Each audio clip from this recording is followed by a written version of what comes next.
নমস্কার বন্ধুরা, রূপা simple and daily লাইফে আপনাদের সবাইকে অনেক অনেক স্বাগত। প্রতিদিনের মতো আজও হাজির হয়েছি এক নতুন স্বাদের নতুন রেসিপির সাথে। আমার চ্যানেলে নিত্য নতুন রেসিপি পেতে প্লিজ বন্ধুরা আমার চ্যানেলটিকে সাবস্ক্রাইব করে আমার পাশে থাকুন। নতুন বন্ধু পুরনো বন্ধু সবাইকে অনেক অনেক ভালোবাসা ও শুভকামনা জানিয়ে আজকের রেসিপি শুরু করছি। আজ তৈরি করব বরবটি ভর্তা। বরবটি ভর্তা তৈরি করার জন্য এখানে আমি নিয়ে নিয়েছি 250 গ্রাম বরবটি। সেটাকে আমি বেশ সুন্দর করে এইভাবে ছোট ছোট টুকরো করে কেটে ধুয়ে পরিষ্কার করে নিয়েছি। আর তারই সাথে এখানে 10-12 কোয়া রসুন নিয়ে নিয়েছি। যে কোনো ভর্তা রেসিপিতে রসুনের পরিমাণ তো একটু বেশি লাগে, আপনারা জানেন। আর একটা পেঁয়াজকে কেটে নিয়েছি মাঝারি সাইজের, আর তার সাথে নিয়ে নিয়েছি 4টে কাঁচা পাকা লঙ্কা। এই রেসিপি একটু কিন্তু ঝালঝালি বেশি ভালো লাগে। গরম ভাতে কিন্তু এই রেসিপি দুর্দান্ত লাগে বন্ধুরা। আপনারা যারা খেয়েছেন তারা জানেন, যারা খাননি অবশ্যই একবার ট্রাই করে দেখুন। এইবার গ্যাসে আমি একটা কড়াই বসিয়ে দিয়েছি। কড়াইতে দিয়ে দিচ্ছি খুব সামান্য পরিমাণ জল, আর এরই মধ্যে দিয়ে দিচ্ছি আমি কেটে ধুয়ে রাখা বরবটিগুলো। দিয়ে দেব অল্প পরিমাণ একটু নুনটা দিয়ে একটু নুনটা এভাবে মিশিয়ে দিয়ে আমি এবার ঢাকা দিয়ে বরবটিটাকে একটু ভাপ দিয়ে নেব।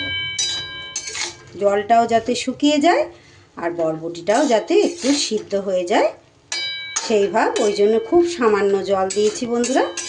খুব অল্প পরিমাণই কিন্তু জলটা দিতে হবে। আমি ঢেকে রেখে 2 মিনিটের জন্য ভাপিয়ে নেব।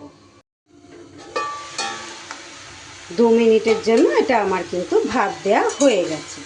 দেখুন বন্ধুরা, জলটাও শুকিয়ে গেছে আর বরবটিটাও কিন্তু ভাপানো হয়ে গেছে। এবার এটা একটা পাত্রে আমি ঢেলে নেব।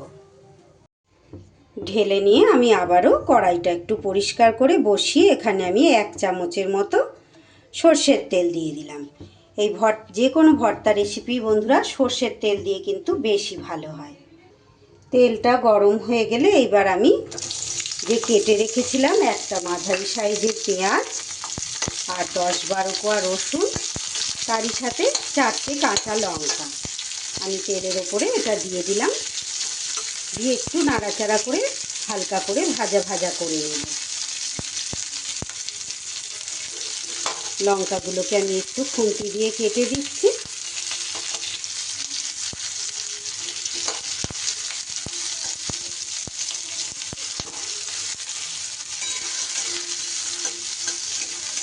একটু সময় এইভাবে নাড়াচাড়া করে নিতে হবে।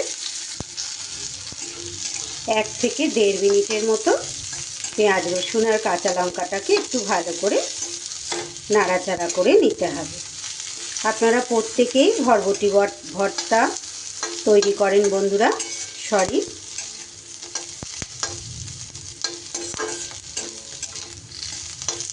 কিন্তু আমি আমার মতো করে তৈরি করছি বন্ধুরা, সেটাই আমি আপনাদের শেয়ার করছি। এই বরবটি ভর্তা রেসিপি যেদিন করবেন গরম ভাতের পাতে আর কিন্তু কোনো রকম রেসিপি লাগবে না, শুধুমাত্র এটা দিয়েই খাওয়া হয়ে যাবে। এইবার আমি ভাপিয়ে রাখা বরবটিটা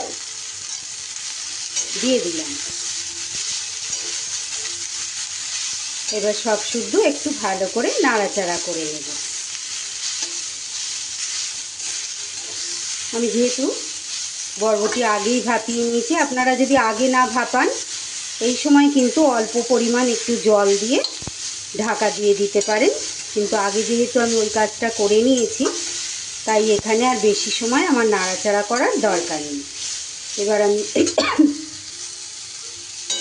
বন্ধুরা একটু এইভাবে নাড়াচাড়া করে নিয়ে এবার গ্যাসটা আমি বন্ধ করে দিয়েছি।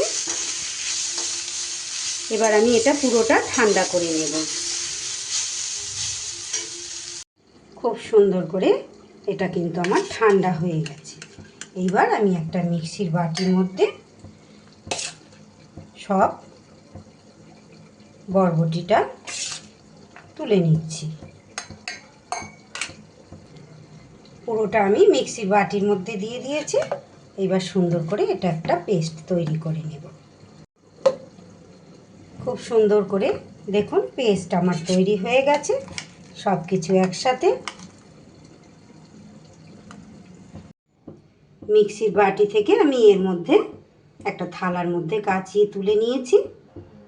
এইবার আবারও গ্যাসে আমি কড়াইটা বসিয়ে 1 টেবিল চামচের মতো সর্ষের তেল দিয়ে দিলাম।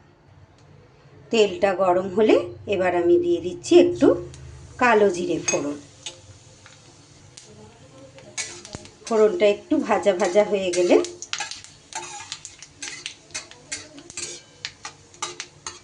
আমার চ্যানেলে নতুন বন্ধু পুরনো বন্ধু সব বন্ধুদের জানাই অনেক অনেক ভালোবাসা, অনেক শুভকামনা, অনেক ধন্যবাদ বন্ধুরা আমার সঙ্গে থাকার জন্য। আমার রেসিপিটা যদি ভালো লাগে প্লিজ বন্ধুরা একটা লাইক দিয়ে দেবেন, একটা কমেন্ট করে জানাবেন যে কেমন লাগলো।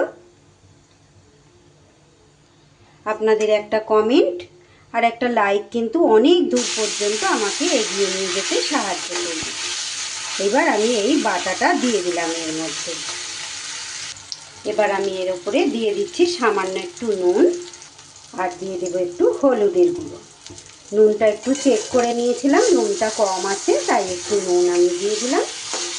এবার খুব ভালো করে নুনটা আর হলুদটা মিশিয়ে নিতে হবে। ভীষণ সুন্দর লাগে বন্ধুরা এই রেসিপি। যারা খেয়েছেন তারা তো জানেন, যারা খাননি তাদের উদ্দেশ্যে বলছি একদিন এইভাবে আমি যেই পদ্ধতিতে তৈরি করলাম বন্ধুরা, এই পদ্ধতিতে তৈরি করে গরম গরম ভাতের পাতে দেবেন। যারা বরবটি খায় না আপনি নাম না বললে কিন্তু কেউ বুঝতেই পারবে না যে এটা বরবটির রেসিপি খাচ্ছে। যেমন আমার বাড়িতে আমার মেয়ে বরবটি কিন্তু একদম পছন্দ করে না, কিন্তু এইভাবে যেদিন আমি ভর্তা করে পাতে দিয়ে দিই সেই দিন কিন্তু বুঝতেই পারে না, একদম চেটে পুটে খেয়ে নেয়।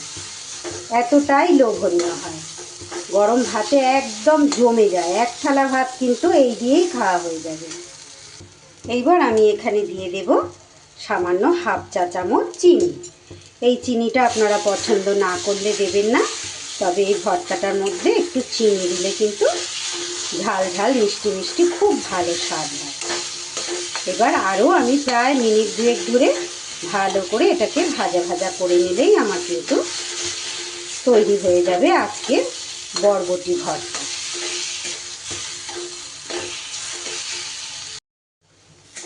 আরও প্রায় 2 থেকে 3 মিনিট ধরে খুব সুন্দর করে যে রস রস ভাতটা ছিল ভালো করে আমি শুকিয়ে ভাজা ভাজা করে নিই। কালারটাও কতই চেঞ্জ হয়ে গেছে দেখতে পাচ্ছেন বন্ধুরা।